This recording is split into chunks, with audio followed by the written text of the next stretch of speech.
अस्सलाम वालेकुम नाज़रीन, आप मेरा यूट्यूब चैनल देख रहे हैं। सोहराब बरकत आपसे मुखातिब है। अचानक से सोशल मीडिया पर एक वीडियो वायरल होती है।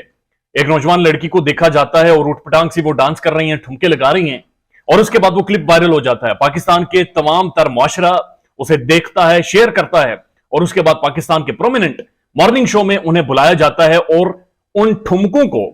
उस हरकत को, उस डांस को, उस वायरल क्लिप को कैश किया जाता है फाइनेंशियली। और ये जो सिर्फ कैश करने का सिलसिला है, ये सिर्फ मॉर्निंग शो तक महदूद नहीं रहता, बल्कि उसके बाद अचानक से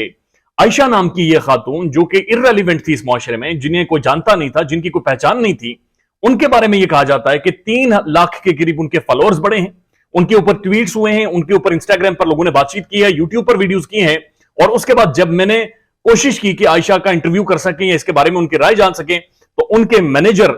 से बाकायदा से कांटेक्ट हो सका। यानी कि डायरेक्टली अब आयशा से कांटेक्ट भी आप नहीं कर सकते, बल्कि उन्होंने 2 से 3 ऐसे मैनेजर्स हायर कर रखे हैं जो कि फिल्म इंडस्ट्री को, पाकिस्तान की सोशल मीडिया को, पाकिस्तान के मॉर्निंग शोज को और तमाम तक चीजों को हैंडल कर रहे हैं। एक पीआर टीम बाकायदा से उन्होंने हायर कर रखी है and now they are demanding money for the interview. यानी कि अब उनका यह कहना है कि अगर आपने 5 मिनट का इंटरव्यू भी करना है तो उसके लिए आपको बाकायदा से पे करना पड़ेगा। और ये मेरे पास बाकायदा उनकी पूरी एक कन्वर्सेशन है जहां पर वो मेरे साथ ये रेट डिस्कस कर रहे हैं कि अगर आपने 5 मिनट का उनके साथ कॉल के ऊपर भी इंटरव्यू करना है तो उसके लिए आपको एक सर्टेन अमाउंट उन्हें पे करनी पड़ेगी, एक सर्टेन अमाउंट उन्हें देनी पड़ेगी और ये देकर ही आप उनका इंटरव्यू कर सकते हैं। और मैंने उनसे कहा कि मैंने सिर्फ 5 मिनट का व्यू लेना है और मैं चाह रहा हूं कि ये पेड ना हो, जस्ट गिव हर, अगर वो ओपिनियन दे सके इस चीज के ऊपर। तो उन्होंने कहा नॉट इंटरेस्टेड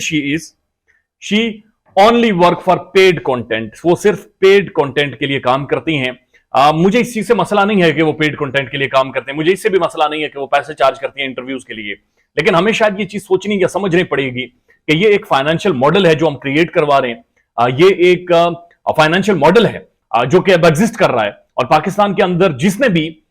थोड़े से पैसे कमाने हैं, जिसने भी नाम बनाना है, उसके लिए बहुत जरूरी हो गया है, ये बहुत आसान हो गया है कि वो कोई ऐसी वाहियात किस्म की हरकत करे और उस वाहियात किस्म की हरकत के बाद उन्हें नोट कर लिया जाएगा और उसके बाद मॉर्निंग शोज पाकिस्तान के टीआरपीज के चक्कर में, मॉर्निंग शोज पाकिस्तान के इन सारी चीजों को कैश करने के चक्कर में वेले बैठे हुए वो आपको इनवाइट करेंगे,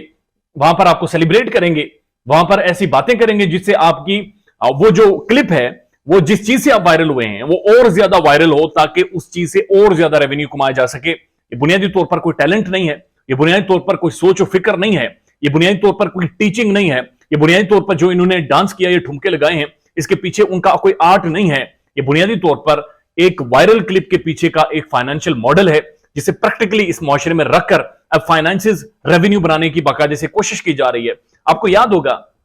आयशा नाम की खातून थी जो मीनारे पाकिस्तान पर उन्होंने एक सारा ड्रामा रचाया, एक ड्रामा क्रिएट किया और वो ड्रामा ये था कि मैं मीनारे पाकिस्तान गई और तकरीबन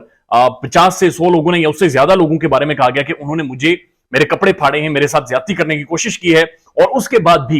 एक सर्टेन कुछ एलिमेंट्स ने उस रेवेन्यू को कैश किया, उस चीज को, उस सारे स्कैंडल को कैश करने की पाकिस्तान में कोशिश की गई और बाकायदे से कैश हुआ भी है। और उसके बाद हम ये देख रहे हैं कि अचानक से एक डांस को एक ब्रांड बनाया गया, उसे वायरल किया गया और उस ब्रांड के साथ एक फाइनेंशियल मॉडल जोड़ दिया गया और उस फाइनेंशियल मॉडल को मजीद बढ़ाने के लिए उन्हें मॉर्निंग शो में इन्वाइट किया गया। मॉर्निंग शो के अंदर अगेन उनसे डांस करवाया जाता है और उसके बाद बाकायदा से आयशा से के मैनेजर्स आ जाते हैं, मैनेजर्स उनकी पीआर मैनेज करते हैं, उनकी कंपनीज को मैनेज करते हैं, लोगों के साथ उनके इंटरव्यूज को मैनेज करते हैं और तमाम तर रेवेन्यू, पैसा, माल, रोकड़ा थैले भरे जाते हैं। और ये थैले किस किस में डिस्ट्रीब्यूट होते हैं, ये बाकायदा से स्टेप बाय स्टेप एक प्लानिंग थी जो कि पाकिस्तान में अब एक नया धंधा, एक नया काम बाकायदा से शुरू हो गया है। ख्याल रखिएगा अपना। अल्लाह हाफिज।